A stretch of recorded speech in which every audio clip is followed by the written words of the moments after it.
Halo semua, apa kabar? Jumpa lagi saya dengan Erwin Supandi dari Winner Stocks Indonesia. Yes, hari ini malam ini saya cukup sibuk ya, banyak sekali telepon. Ya, dapat beberapa pertanyaan ya seputar IHSG dan bagaimana ke depannya, dan tentu saja tidak lupa bagaimana kabarnya saham-saham Pak PP. Ya, untungnya saya sudah bagikan juga kan ke teman-teman di sini ya, bahwa pada dasarnya saham Pak PP itu tidak terlalu peduli dengan MSCI ya. Dia nggak peduli mau masuk MSCI atau enggak, dan dia tidak jualan juga.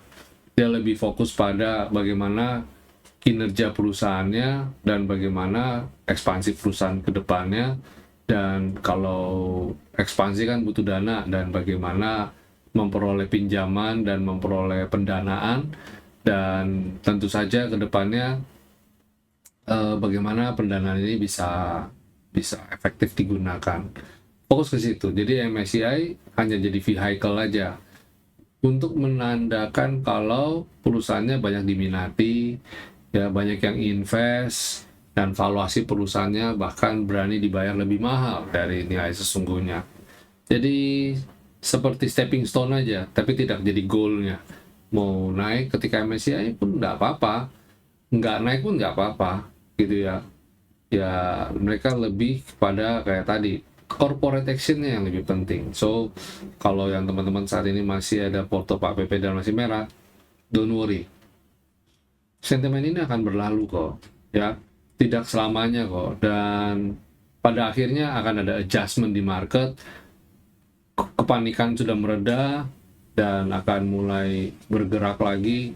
Market akan bergerak sesuai dengan equilibrium, titik keseimbangan barunya gitu ya.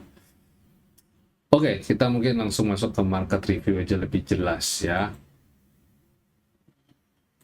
IHSG hari ini memang candlenya sempat ngeri-ngeri sedap. Untungnya penutupan cuma minus 0,48 dan masih ada di atas 6.600 ya.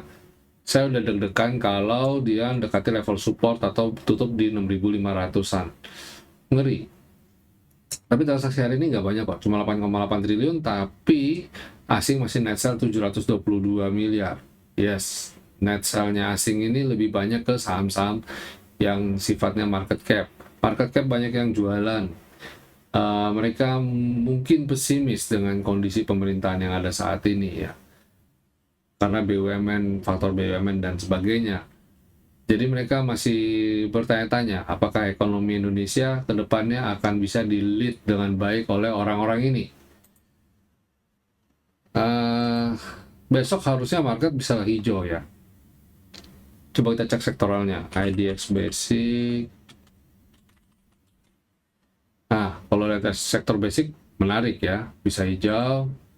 Terus consumer cyclical juga bagus ya. Ini juga bagus, energi. Kalau lihat kayak gini sih saya cukup optimis ya, besok bisa hijau.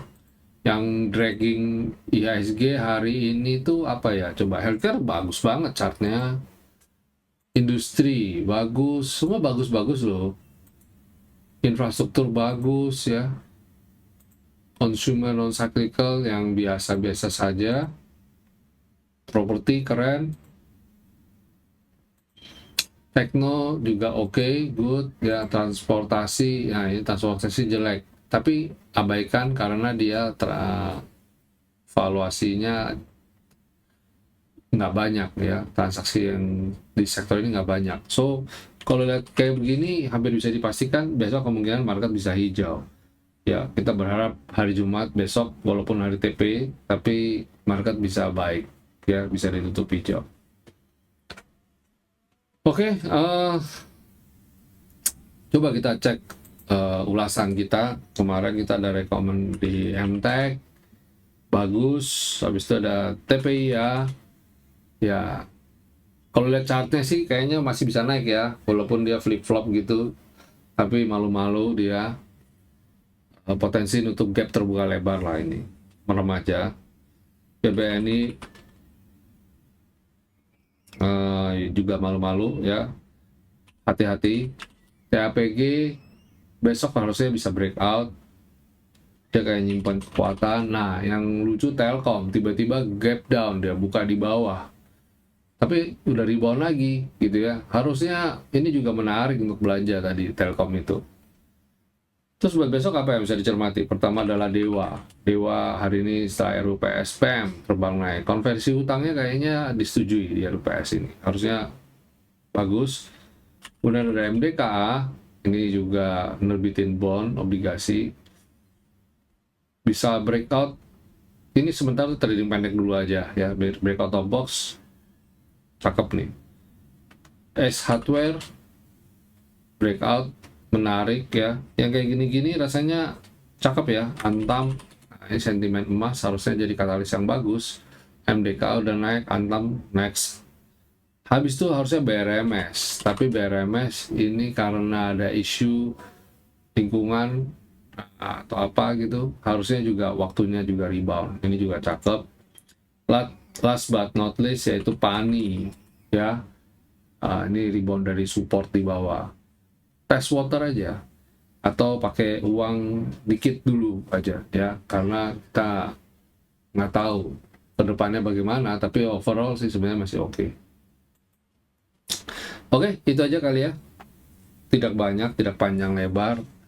Market juga tidak sedang baik-baik saja sebenarnya, tapi harapan saya besok bisa rebound dengan baik. Oke, sampai di sini dulu semuanya. Thank you.